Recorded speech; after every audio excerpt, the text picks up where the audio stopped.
Part 1 video इस chapter का। Part 1 video में आज हम लोग चैप्टर शुरू करने वाले हैं प्रायिकता अथवा संभाविता। अंग्रेजी में इसे कहते हैं प्रोबेबिलिटी। तो चलिए सबसे पहले जान लेते हैं कि प्रायिकता होती क्या है। तो हम यहाँ पे लिख सकते हैं कि किसी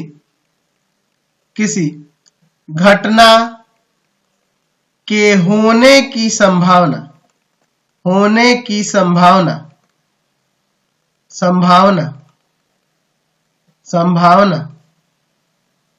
को प्रायिकता या संभाविता कहते हैं। किसी घटना के होने की संभावना को क्या कहते हैं? प्रायिकता कहते हैं या संभाविता कहते हैं। जैसे अगर हम लोग बात करें, हम कहें कि हो सकता है कल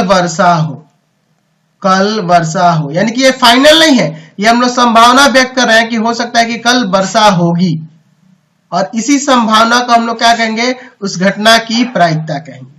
अब बात करते हैं प्रायिकता की शुरुआत कैसे हुई, कैसे उत्पत्ति हुई इसके बारे में बात कर लेते हैं। 18वीं सदी में लोग जब जुआ खेलते थे, तो जुआ उस समय में कौन खेलता था जी? जो अमीर लोग थे, जो ज्यादा धनी मनी थे, अमीर लोग थे, वही उस समय जुआ खेलते थे। तो जुआ में वो बार बार जब हार जाते थे, तो हार से जाहिर सी बात है, कोई भी व्यक्ति बार बार हारेगा तो परेशान होगा। तो जुएड़ी क्या होते थे? हार से परेशान हो गए, और परेशान होकर वो अपनी समस्या को उस समय के जो प्रसिद्ध गणितज्ञ थे, जैसे आपके प्रसिद्ध गणितज्ञ की बात करें, जैसे पास्कल थे, है ना, गैलीलियो थे, इन लोगों के पास जितने भी जुएड़ी थे अपने समस्याओं को लेकर जाने लगे कि भैया हम लोग जो जुआ खेल उसमें बार बार हार जा रहे हैं, और इस समस्या का समाधान आप ही लोग कर सकते हो, यानी कि आप ही लोग मेरे लिए भगवान हो, आप ही लोग हम लोग के लिए भगवान हो, हम लोग का समाधान करो, हमें कुछ ऐसा रास्ता बताओ जिससे हम लोग जुए में हारने की जगह जीत सके। और इन्हीं समस्या के निदान के लिए ना प्रायिकता की उत्पत्ति हुई। ठीक है, जुए में ज्यादा से ज्यादा जीत हो सके, इसी समस्या को समाधान के लिए ना प्रायिकता की उत्पत्ति हुई। और बाद में तो बहुत सारे गणितज्ञ आ गए। कौन कौन आ जाए जी? बर्नौली आ गए, बर्नौली, जिसके बारे में हम लोग पढ़ेंगे। बर्नौली ट्रायल्स आप जब क्लास 12th में चलोगे ना, तो वहां पे प्रायिकता चैप्टर में मैं ये पढ़ाऊंगा। आयलर आ गए, सबने अपना अपना अलग अलग सिद्धांत दिया, और इन्हीं सभी सिद्धांतों से रिलेटेड प्रायिकता हम लोग क्लास 12th में पढ़ेंगे। अभी तो हम लोग सिंपल, जैसे हम लोग क्लास 9th में पढ़े ना जी प्रायिकता, वही same to same class 10th में, ज्यादा अंतर नहीं है। लेकिन जैसे जैसे हम लोग आगे बढ़ेंगे, हमारी प्रायिकता थोड़ी सी और डीपली होती जाएगी, थोड़ी और बड़ी होती जाएगी, है ना, उसमें प्रयोग अच्छे होंगे और बड़े बड़े हम लोग प्रयोग करने लगेंगे। लेकिन फिलहाल क्लास 10th में ज्यादा कुछ नहीं है, जो हमने क्लास 9th में पढ़ा था ना, उसी प्रकार की यहाँ भी हमें प्रायिकता पढ़नी है। अब तो आधुनिक समय में इसका प्रयोग, प्रायिकता का प्रयोग विज्ञान के भी क्षेत्र में होने लगा है, विज्ञान के क्षेत्र में होने लगा है, अर्थशास्त्र में भी होने लगा है। अर्थशास्त्री भी इसका प्रयोग करते हैं किस चीज का अनुमान लगाने के लिए, है ना। इंजीनियरिंग में आधुनिक युग में बहुत बृहद रूप से प्रायिकता का प्रयोग हो रहा है। ठीक है, तो इसके बारे में हम लोग अभी आगे बहुत अच्छे तरीके से पढ़ने वाले हैं। तो ये तो था भाई कि प्रायिकता होती क्या है और उसकी शुरुआत कैसे हुई। चलिए अब प्रायिकता से संबंधित कुछ विभिन्न परिभाषाएं हैं जिनका प्रयोग हम लोग चैप्टर में करेंगे। तो पहले उन परिभाषा को समझ लिया जाए कि ये सब चीजें होंगी क्या, उसके बाद आगे बढ़ेंगे। चलिए, तो पहले हम लोग प्रायिकता के फॉर्मूले के बारे में डिस्कस कर ले रहे हैं, जो हमने क्लास 9th में पढ़ा था। यहाँ बात करते हैं प्रायिकता एक सैद्धांतिक अवधारणा, प्रोबेबिलिटी होता है, एक थ्योरेटिकल अप्रोच होता है। ठीक है, तो इसमें हम लोग जानेंगे फॉर्मूला प्रायिकता से रिलेटेड क्या है। जैसे मान लीजिए मैं यहाँ लिखता हूं कि किसी घटना ई के घटित होने की प्रायिकता, कोई घटना ई है और इसकी प्रायिकता हमें ज्ञात करनी है। तो हमें करना क्या होता है, या फॉर्मूला ध्यान रखें, घटना ई के घटित होने की प्रायिकता को हम लोग सूचित करते हैं पीई से। ई किसके लिए? फॉर इवेंट के लिए है ना, और पी क्या है? प्रायिकता है। तो घटना ई के घटित होने की प्रायिकता क्या होती है, लिखते हैं इसका फॉर्मूला। ई के अनुकूल परिणामों की संख्या बटा में कुल संभावित परिणाम, कुल संभावित परिणाम, कुल संभावित परिणाम, ये आपका फॉर्मूला हो जाता है। किसी घटना ई के घटित होने की प्रायिकता जो होगी वह क्या होगी, ई के अनुकूल परिणामों की संख्या बटा में कुल संभावित परिणाम। ठीक है, लिख सकते हैं, इसके आगे घटना जोड़ सकते हैं, घटना ई के अनुकूल परिणामों की संख्या बटा में कुल संभावित परिणाम। और ये फॉर्मूला हम लोग क्लास 9th में भी पढ़े हुए हैं ना जी। चलिए अब कुछ अन्य परिभाषाएं हैं उनको देखते हैं। सबसे पहले हम लोग बात करेंगे प्रयोग क्या होता है, एक्सपेरिमेंट क्या होता है। वह प्रक्रिया जिसमें एक सुपरिभाषित परिणाम प्राप्त होते हैं एक प्रयोग कहलाता है, एक एक्सपेरिमेंट कहलाता है। समझ गए ना बात को। जैसे हम लोग एक सिक्का लेते हैं और सिक्के को उछालते हैं, तो सिक्के को उछालेंगे तो वहां पे सुपरिभाषित हमें परिणाम प्राप्त होंगे, यानी कि हेड आएगा या टेल आएगा। ये आपके सुपरिभाषित परिणाम प्राप्त हो रहे हैं ना इसके। ठीक है, डेट मींस आपका क्या है, एक एक्सपेरिमेंट है, सिक्के को उछालना एक एक्सपेरिमेंट हो गया। उसी तरह एक डाइस को आप फेंकते हैं, डाइस को लुढ़काते हैं, तो डाइस को फेंकिएगा तो वहां सुपरिभाषित परिणाम 1 2 3 4 5 6 आ सकते हैं। डेट मींस यह भी आपका क्या है, एक प्रयोग है। तो प्रयोग क्या होता है, ऐसी प्रक्रिया होती है जिसमें सुपरिभाषित परिणाम प्राप्त होगा, यानी कि उसको करने से जो हमारा रिजल्ट निकलेगा वो डिफाइंड होगा, वह डिफाइंड होगा, वही आपका क्या कहलाता है, प्रयोग कहलाता है। अगला देखते हैं यादृच्छिक प्रयोग, रैंडम एक्सपेरिमेंट क्या होता है। ऐसे प्रयोग जिसमें परिणाम के बारे में कोई पूर्व घोषणा नहीं की जा सकती, यादृच्छिक प्रयोग कहलाता है। जैसे अगर मान लो तुम डाइस को ही फेंकते हो, लूडो के गोटी को, पासे को आप लुढ़काते हो, तो आप पहले थोड़े बता सकते हो कि क्या आएगा, 1 से 6 तक कुछ भी हो सकता है। एक पासे को जब हम फेंकेंगे तो उसमें 1 से लेके 6 तक कुछ भी आ सकता है, यानी कि हम परिणाम की घोषणा पहले नहीं कर सकते इसमें। दैट मींस एक सिक्के को उछालना, एक पासे को फेंकना, ये आपके कैसे प्रयोग कहलाएंगे, रैंडम एक्सपेरिमेंट, यानी यादृच्छिक प्रयोग कहलाएंगे। समझ गए बात को। या फिर अगर हम कोई ताश का पत्ता लेते हैं तो आपको पता है कि ताश के जो गड्डी होगी उसमें टोटल 52 पत्ते होंगे। अब आपको 52 पत्ते रख दिए गए पलट के, उसमें से आपको कहा गया एक कार्ड निकालिए, तो एक कार्ड निकालते समय आप ये नहीं कह सकते कि यही पत्ता है, नहीं कह सकते हो, देखने के बाद ही पता चलेगा। यानी कि पहले से उसकी भी घोषणा आप नहीं कर सकते हैं। यानी कि ताश के गड्डी में से एक पत्ता निकालना भी आपका क्या कहलाएगा, यादृच्छिक प्रयोग, यानी कि रैंडम एक्सपेरिमेंट कहलाएगा। चलिए अगला बात करते हैं हम लोग सांप्रायिक घटनाएं, इक्वली लाइकली इवेंट और इक्वी प्रोबेबल इवेंट क्या होता है। वैसे घटनाएं जिनमें से प्रत्येक के घटने की संभावना समान हो, अर्थात वैसी घटनाएं जिनमें किसी एक के घटित होने की संभावना अन्य घटनाओं के होने की तुलना में कम या अधिक ना हो, सांप्रायिक घटनाएं कहलाती है। यानी सांप्रायिक घटनाएं ऐसी घटनाएं कहलाती हैं, ऐसी घटना को कहते हैं जिसमें जितनी भी घटनाएं दी होंगी उन सबकी प्रायिकता समान होगी। जैसे मान लो कहते हैं कि एक सिक्के को उछालते हैं, ठीक है, एक सिक्के को उछालते हैं, एक एक्सपेरिमेंट किए, तो हेड आएगा या टेल आएगा, तो दोनों की आने की संभावना क्या है, समान है। हेड भी आ सकता है या टेल भी आ सकता है, दोनों का 50-50 का चांस है ना। आधा ये भी हो सकता है या आधा ये भी हो सकता है, तो दोनों की घटित होने की संभावना समान रूप से है। इसलिए हम कह सकते हैं कि एक सिक्के के उछालने की जो घटना हो रही है वह सांप्रायिक घटना है। या फिर अगर मैं कहता हूं कि एक पासे को फेंकते हैं, तो एक पासे को फेंकेंगे 1 2 3 4 5 6, इसमें से कुछ भी आ सकता है, सबके चांसेस समान रूप से हैं, ठीक है, सबकी संभावना बराबर बराबर है। तो ऐसी घटना को हम लोग क्या कहेंगे, सांप्रायिक घटना कहेंगे। समझ गए ना बात को। चलिए अब हम लोग बात करते हैं प्रतिदर्श समिष्टि, यानी कि सैंपल स्पेस क्या होता है। जब कोई प्रयोग किया जाता है तो उस प्रयोग में प्राप्त होने वाले सभी संभव परिणामों के समुच्चय को इस प्रयोग के लिए प्रतिदर्श समुच्चय यानी कि सैंपल स्पेस, प्रतिदर्श समिष्टि यानी कि सैंपल स्पेस या प्रायिकता समिष्टि कहते हैं, ठीक है। और इसे एस या ओम से सूचित किया जाता है। जैसे मान लो हम कह रहे हैं कि एक पासे को फेंकते हैं, तो एक पासे को फेंकेंगे तो उसके प्रतिदर्श समुच्चय को क्या कैसे सूचित करेंगे, एस से, और उसे कैसे दर्शाएंगे, तो जितने भी उसमें आने वाले जितने भी परिणाम हो सकते हैं, तो एक पासे को फेंकेंगे तो आपका 1 2 3 4 5 6 इनमें से कुछ भी आ सकता है। दैट मींस इस तरह से जो ये निरूपण हुआ यही आपका क्या कहलाएगा, प्रतिदर्श समिष्टि। तो ये आपका प्रतिदर्श समिष्ट कहलाएगा। ये जो देख रहे हैं ये आपका क्या कहलाएगा, प्रतिदर्श समिष्ट। तो देख रहे हैं ना कि जब कोई प्रयोग किया जाता है, हम पासे को फेंके एक प्रयोग हुआ, उस प्रयोग में प्राप्त होने वाले सभी संभव परिणाम, तो सभी संभव परिणाम को हम लोग एक एक करके कॉमा देके लिख दिया और इसे मिडिल ब्रैकेट में दर्शा दिया। तो इनका ही जो समुच्चय है ना, ये समुच्चय लिखने की विधि होती है कि मिडिल ब्रैकेट में रखकर और कॉमा दे देकर एक एक करके अवयवों को लिखा जाता है। तो मैं सभी परिणामों को कॉमा दे दे के लिख दिया मिडिल ब्रैकेट के अंदर। तो ये जो आप समुच्चय देख रहे हैं ना, इसी समुच्चय को हम लोग क्या कहेंगे, प्रतिदर्श समिष्ट यानी कि सैंपल स्पेस, और इसे एस से सूचित करेंगे। समझ गए बात को, कोई दिक्कत नहीं है। अच्छा, अगर हम कहते हैं कि दो सिक्के को उछालते हैं तो उसका प्रतिदर्श समिष्ट क्या होगा, तो हो सकता है दोनों बार हेड आ जाए, या एक बार हेड एक बार टेल, चाहे पहले टेल फिर हेड, या फिर दोनों टेल आ जाए। तो इस तरह से ये जो हुआ उसके प्रतिदर्श समिष्ट का निरूपण हो गया। समझ गए। चलिए अब बात करते हैं विविक्त प्रतिदर्श समिष्ट क्या होता है।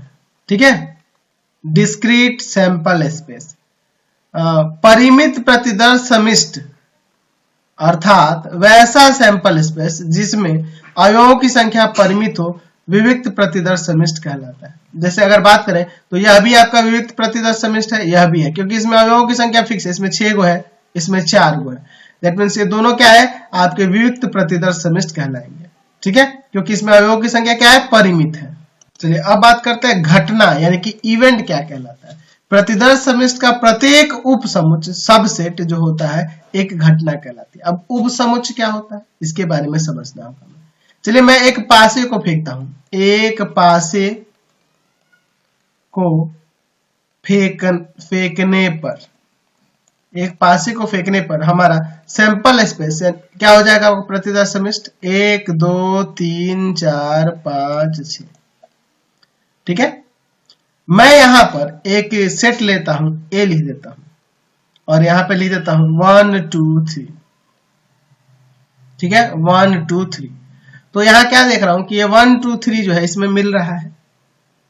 तो देख रहा हूं कि ए के सारे एलिमेंट एस में है। ए के सारे एलिमेंट क्या है, एस में है।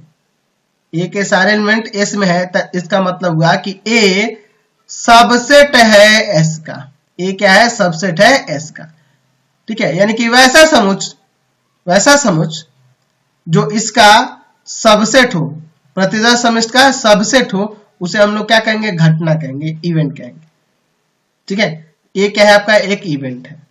अगर मैं यहाँ पे ले लेता हूं बी और लिख देता हूं एक सम संख्या, एक सम संख्या, तो इसमें अगर बात करें सम संख्या की 2 4 6 होगा।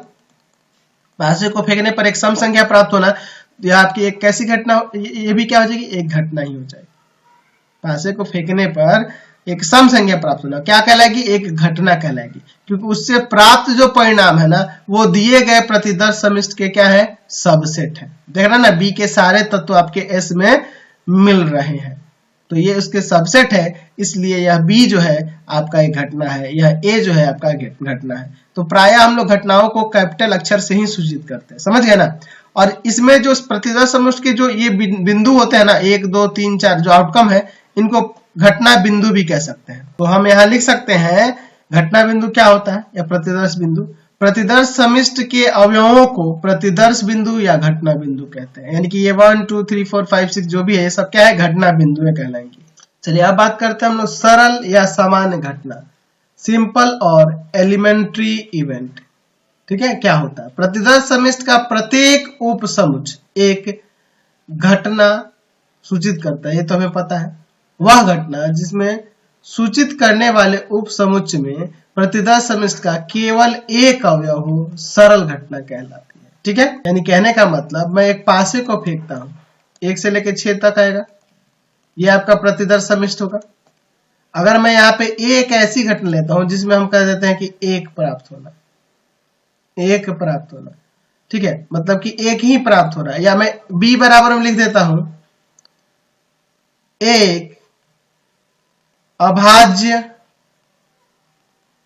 सम संख्या। तो एक अभाज्य सम संख्या की बात करें तो सिर्फ आपका 2 होगा, जो अभाज्य भी है, अभाज्य संख्या भी है और सम संख्या भी है, तो ये होगा। तो दैट मीन्स ये 2 सिर्फ इसमें केवल एक ही अवयव है, दैट मीन्स इस घटना को क्या कहेंगे, सरल घटना कहेंगे। समझ में आया। और इसके अपोजिट आपकी मिश्र घटना हो जाएगी, मिक्स्ड इवेंट, वह घटना जिसमें सूचित करने वाले उपसमुच्चय में प्रतिदर्श समिष्ट का एक से अधिक अवयव हो मिश्र घटना कहलाती है। जैसे मैं यहाँ पे लिख देता हूँ C बराबर में लिख देता हूं एक सम संख्या प्राप्त होगा, एक सम संख्या, एक सम संख्या, एक सम संख्या, सॉरी एक सम संख्या। अगर मैं एक सम संख्या की बात करूंगा इसमें 2, 4 और 6, यहां देखे ना एक से अधिक अवयव है, दैट मींस यह घटना कैसी है, मिश्र घटना है, मिक्स्ड इवेंट है। समझ गए? चलिए अब हम लोग बात करते हैं पूरक घटना यानी कि कंप्लीमेंट्री इवेंट क्या होती है। यदि ई एक घटना है तो वह घटना जो तब और केवल तभी होती है जब ई नहीं होता है। ठीक है, ई एक ऐसी घटना है, ये एक आपके पास एक घटना है और एक ऐसी घटना जब ये घटना ई नहीं होती है तभी वो होता है, तो ई की पूरक घटना कहलाएगी। और ई की पूरक घटना को ई नहीं, ई डैश या ई के ऊपर बार या ई का पावर सी से सूचित किया जाता है। कहने का मतलब कि अगर कोई घटना ई है, ठीक है, तो इसकी पूरक घटना क्या कहलाएगी, तो इसकी पूरक घटना वह घटना होती है जब यह ई घटित नहीं होगी। जब ई घटना घटित नहीं होगी तो उसकी वह पूरक घटना कहलाएगी। और उसकी पूरक घटना को कैसे सूचित करेंगे, ई डैश से, ई नहीं से, ई के ऊपर बार से या ई के पावर सी से। ठीक है, ई के पावर सी से, तो इस तरह से हम लोग उसे सूचित करते हैं। ठीक है, तो ये आपकी कुछ परिभाषाएं थी जो हमने क्लियर कर दी। आपको मैंने बताया था कि अगर किसी घटना ई की प्रायिकता निकालनी होगी तो उसके लिए मैंने फॉर्मूला बताया था आपको, ई के अनुकूल या घटना ई के अनुकूल, घटना ई के अनुकूल परिणामों की संख्या बटा में कुल संभावित परिणाम, बटा में कुल संभावित परिणाम। तो ये आपको फॉर्मूला 9th में भी पढ़े थे और अभी भी मैंने बताया है, 2 बार बता दिया। इन सबको आपको याद रखना होगा। ठीक है, अब इसमें थोड़ा सा यहां जान लेते हैं कि जो प्रायिकता होती है ना, प्रायिकता, उसका मान 0 के बराबर होता है या 0 से बड़ा होता है, लेकिन 1 और 1 से छोटा होता है। यानी कि प्रायिकता 0 से 1 तक हो सकती है। ठीक है, किसी घटना की जो संभाविता होती है वह क्या होती है, 0 से 1 तक ही हो सकती है। यानी 0 के बराबर भी हो सकती है, 0 से बड़ी भी हो सकती है, 1 और 1 से छोटी होगी, हमेशा यहीं तक रहेगी। ठीक है, समझ गए? किसी भी चीज की संभावना यही ना होगी जी, तो ये आपको याद रखना होगा। इस पर ऑब्जेक्टिव आपको एग्जाम में भी पूछता है।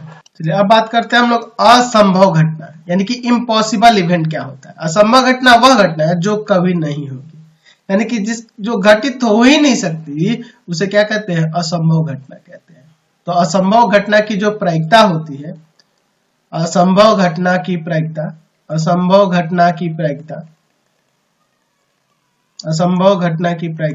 वह हमेशा 0 होती है। असंभव घटना की प्रायिकता क्या होती है, 0 होती है, ये आपको याद रखना है। और ये भी ध्यान रखना है कि असंभव घटना को हमेशा फाई से सूचित करते हैं। ये फाई है, 0 का इस तरह काट देंगे, आपका वो फाई कहलाएगा। ठीक है, उसको इसी तरह से सूचित किया जाता है। एक्चुअल में इसे रिक्त समुच्चय कहते हैं। ये क्या होता है, रिक्त समुच्चय, क्योंकि असंभव घटना है तो उसमें एक भी एलिमेंट नहीं होंगे ना जी।